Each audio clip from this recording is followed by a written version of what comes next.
lobby. Next thing, he sees somebody tapping him on his shoulder and saying that, "Oh, Prof, you're under arrest." Said, under arrest just like that. For what? He said, they are investigating the work of the Inter-Ministerial Committee on Illegal Mines. So you are under arrest. Have I done something specifically for which I merit arrest? He said, no. It's still a matter of investigation, but still, you are under arrest. And then they said, oh, can we talk to you? He agreed. At that point, when he said, I have nothing to say. If you say I'm under arrest, they have nothing to say to you. But he agreed and said, oh, interview. No problem. He said he spoke for 2 hours. He was answering questions for 2 hours after he had been told that he's under arrest for no specific offense. He answered questions for 2 hours, and then they told him that, okay, I haven't spoken to you. Somebody must bail you. You're under arrest, so somebody must bail you. And his friend who came with him bailed him at a cost of 2 million cedis. In fact, they even went to his friend's house to go and see where he lives, maybe to look at whether the property is 2 million Ghana. So this is the account of what happened. Quite baffling and shocking. Jaw-dropping. Arrest somebody for no specific offense. Not that you're still investigating, you have established something. Basic prima facie that they haven't got him there. Let's speak to Emmanuel Boateng Jr., who is the Chief Crusaders Against Corruption. Thank you for speaking to us this morning, and I hope you're well. I'm doing well, my brother. I hope you are doing well too. By the grace of God, I'm well. I'm wondering if you've been listening to this account and what you make of it. Well, thank you so much. Yes, I have been listening to it. Indeed, yesterday I followed through the interview, and I also had some privileged informations even before the interview. If you will go to my Facebook page or wall, you see that as far back as early last month, I gave a warning to Professor Frimpong Boateng because of certain information that I gathered, especially coming from the Office of the Special Prosecutor. And I knew that things of this were going to unfold. And so I used that medium to warn him. Now, I must state that what happened in terms of he being invited and ending up becoming an arrest is just the beginning of many frustrating tactics that has been planned against him. And so he should embrace himself for this. Say it again. You are saying the beginning. It is the beginning of many frustrating tactics that has been planned against him. And so he should embrace himself for it. I didn't get you. You said against him. Against him, yes. And so he should embrace himself for more to come. Indeed, I have had some conversations, and it has been relayed to him, through certain mediums. But we are not really surprised because we were, how do we call it? We were informed earlier. We knew of what was going to happen. But coming back to the substantive issue, this is really an indication and exoneration for us as Crusaders Against Corruption when we indicated a couple of months ago that the fight against corruption under this government, we have lost it totally. When things like this unfolds, it gives us that confidence to go on to reiterate that indeed we have lost the fight against corruption. The Office of the Special Prosecutor, we have said it is a white elephant, unfortunately, but that is the truth. It is supposed to be an independent entity, but it is very clear that it is being controlled strongly by the executive. And it is not just the Office of the Special Prosecutor, but most of the anti-corruption agencies that are supposed to be independent, state agencies that are supposed to be independent, seems to be rather not being independent. Now, when you look at the genesis of Frimpong Boateng's woes, it all started after a portion of his report was leaked. Now, when the report was leaked, it became so clear that the government of the day or the president of the day became a bit uncomfortable. So they decided to do everything they can to intimidate Professor Frimpong Boateng to ensure that he doesn't go further with other information that he has. The president quickly said he's referring the report to the CID for investigation. Senator, I can tell you on authority that since that pronouncement came from the presidency, there hasn't been a single person mentioned in that report that the CID has invited. There hasn't been a single person. And so clearly, it confirms that the president himself, he speaks without really meaning the things that he says. Then all of a sudden, we sleep, we wake up. Professor Frimpong Boateng, who can be described in this sense to a large extent as a whistleblower, is being invited by the special prosecutor. And he gets there and he has been told that he has been arrested. What crime? It hasn't been communicated to him. He himself doesn't even know what crime. But it looks like, okay, now we've invited you. Come and let's have a conversation. And in the conversation, whatever you submit, we will use it against you. And that is exactly what happened between Frimpong Boateng and the Office of the Special Prosecutor. So the Special Prosecutor himself did not even have any cause to arrest him from the beginning. And that's why he ended up inviting him, only for him to come there. What it communicates to the public, which the special prosecutor and the president, indeed the president may know, but the special prosecutor may not know, is that he is weakening the spirit of whistleblowers in the country.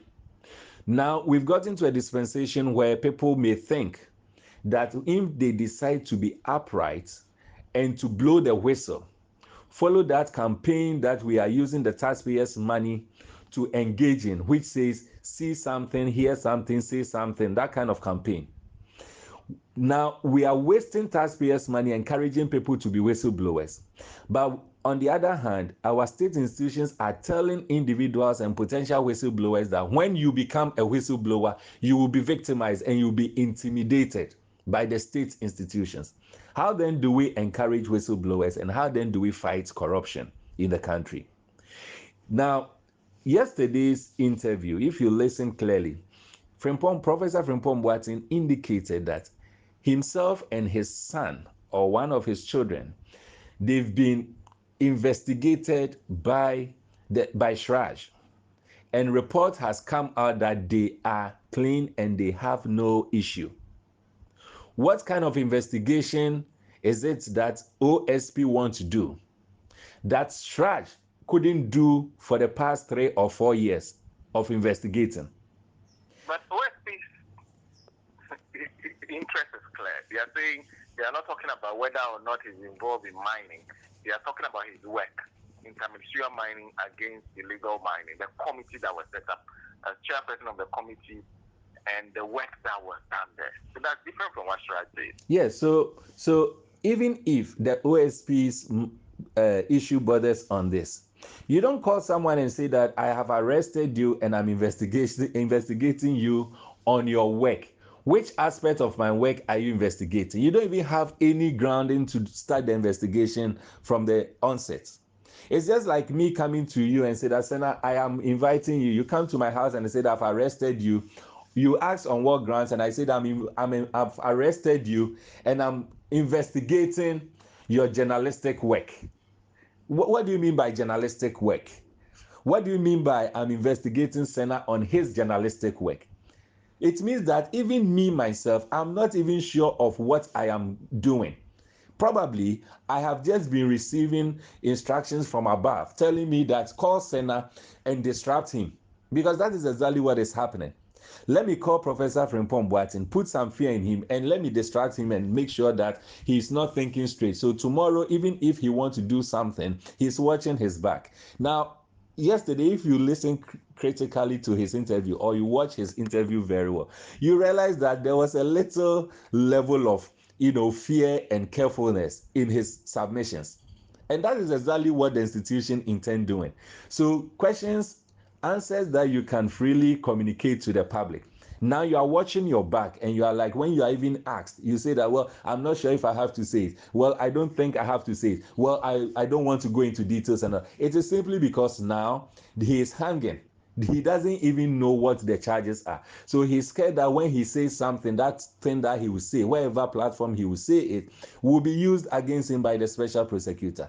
What he should know, and all of us should know, is that this investigation that the special prosecutor claimed to be engaging in, it is not an investigation that is going to end today or tomorrow. It is going to be an ambiguous investigation. In other words, he is just going to be hanging in there. And every day, the fear that special prosecutor is investigating him will be hanging on his head. So even if he's taking any step, he'll be very careful. And this is going to prolong till probably after this current government has left office. And that is when after we may get anything from the special prosecutor's so-called investigation. But for now, the intention is to put fear in him. The intention is to ensure that he is no more free to speak anyhow he wants to speak. And so they are going to put an albatross around his neck. Today we are investigating, tomorrow we are investigating. Mark this interview down. We are not going to get any response from the special prosecutor today or tomorrow. And yet this so-called investigation will not be dropped because it is intended to serve as an albatross on the neck of Professor Frimpong Boateng between now and at least the period in which the president will leave office. And from listening to you and listening to him, you're suggesting that they have already succeeded. They have. They have. That is actually the first step. They have, and it is unfortunate that, well, as I said, we knew certain things, and we even gave him a warning, not direct warning, but we gave him a warning right from the beginning of last month. And so this is the step. They have succeeded, and worse things are going to happen. Look, they have their second plan, they have their third plan. If he cooperates the way he did yesterday in the interview, and his lifestyle continues from that angle, then they will limit it to just the so-called investigation, which is going to be an albatross. It will just hang on his head till the president, the Akufo-Addo, leaves office, and then after, whatever they want to do, they may even drop the case and say that there's no charges, there's nothing, he's free, and he goes. But this will happen after the president has left office. If he becomes a bit bold and be a man and decide that he's going to shake himself off these shackles and this intimidation and be free, they will activate a second plan, which will be even more serious than this investigation, so-called investigation that they claim to be activating. So it is a planned thing. That is exactly what they are doing. But you see, it is for us, it is a shame to the country. It tells the country that, look, we are not in normal times and we are not in good times. It tells the country that, look, state institutions, when it comes to fighting corruption, have refused to be independent. What everyone, state institutions, including the president, what they are doing in this recent time is that they are rather embracing corrupt people and corrupt practices, and they are victimizing individuals who are exhibiting integrity, individuals who have decided to expose wrongs, individuals who have decided to be whistleblowers. Under this government, you rather be victimized. But individuals who are boldly engaging in corrupt practices, they are the people that will rather be embraced. Isn't it so sad that the foundation of Professor Frimpong Boateng's woes, which is the reports that he submitted to the president, a portion that leaked suggested clearly that the vice president is engaging in galamsey matters and galamsey activities. So now, isn't it so sad that such a person that has been mentioned in such an illegal act, of which all of us are committing so much money to fight, the president will rather have a platform in the name of addressing the nation on COVID-19 matters and IMF updates, and will rather use that platform to exalt the vice president and say that this vice president is a man who is my backbone. This is my backbone, the one that I can't do without. A person that has been indicted or has been mentioned in such a report, such a crucial matter. You decide to rather exalt him and let everyone, the whole world, know that he is your beloved, protecting corrupt person. Instead of saying that, let me keep quiet and allow investigation to take place. When investigation take place and he's out of it. Today, I am the president. I appointed the CID boss. I have referred the vice president or the report to the CID's office for investigation. And the next moment, the CID boss hears me, who appointed him, praising one person who is supposed to be investigated. Do you think the CID boss will have that confidence to investigate this person and come out with a different position? These are the ways in which the president has mildly decided to interact and disrupt all anti-corruption agencies from doing the work that they are supposed to do. Recently, just about some months ago, the president decided to create a platform. And this platform, he was honoring some people. To our amazement, we couldn't even think that such a thing can happen. The president confidently called one Mr. Ajimamenu, former health minister. I don't know whether he's former or he's still the health minister. Called him. He's still. Okay, so the health minister. He called him to honor him. Sana, can you imagine this? To honor him. This is a person that we wasted the taxpayers' money to constitute a committee, is it parliamentary, whatever committee, to investigate him on matters bordering on purchasing of vaccine for COVID-19, to fight COVID-19. And from all indications, through his own confession, it came out that he committed a crime known as causing financial loss to the state. Today, if the president indeed abhors corruption and wants us to be corruption-free, or wants us all to believe that he's fighting corruption, he would have, based on that report that came from that committee's investigation, he would have handed over Ajimamenu to the appropriate quarters for justice to be done. Indeed, if Ghana was a serious country, Ajimamenu shouldn't be minister at this stage. He should be facing the law, probably be in jail for causing financial loss to the state, because it is against a law in this country. It's a criminal offense in this country. And yet the president closed his eyes. What did he do? He called this man and said that you are my beloved. I am honoring you. Honoring a corrupt person. I am honoring you, using the taxpayers' money to buy whatever to honor you, because you have done what I want, and that is you have engaged in corrupt practice. And so under this government, we've lost the fight against corruption. Our fear is the fact that the state institutions, anti-corruption institutions that are supposed to be independent, seems not to be having that boldness, that confidence to be independent as they ought to be. But Senna, let me also add that, having said this, it does not mean that Crusaders Against Corruption supports in any way if Frimpong Boateng has engaged in any corrupt practice. But our position is that till you are able to tell us what corrupt engagement he has been found in, it becomes so much of a witch hunt to just arrest him or invite him and arrest him and say that he's being investigated, when you, the investigative body, could not even be bold to tell us a single reason for which you are investigating him. Okay. Thank you. Thank you for speaking to us. Thank you, and it's a pleasure.